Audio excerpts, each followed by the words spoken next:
На денешната седница беше донесена таква одлука да оваа точка од дневен ред биде разгледана на друг датум со оглед на тоа што двајца членови на Советот не беа присутни од оправдани причини на денешната седница, а одлуката со која што е назначена да раководи јавната обвинителка со Вишето јавно обвинителство Скопје беше едногласно донесена од сите членови на Советот. Од тие причини треба да бидеме во полн состав за да ја донесеме и одлуката по барањето.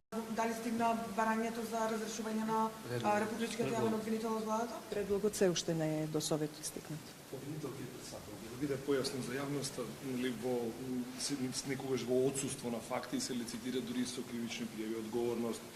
Овде разрешување, може ли поставката да ни објасните што точно вие ќе оценувате кај јавниот обвинител? Нам не е јасно како медиуми, меѓутоа малку повеќе за јавноста. Најпрвин и минатиот пат ви кажав, најпрвин да го добиеме предлогот, да ги видиме наводите кои што се наведени во истиот, па потоа ќе се произнесеме.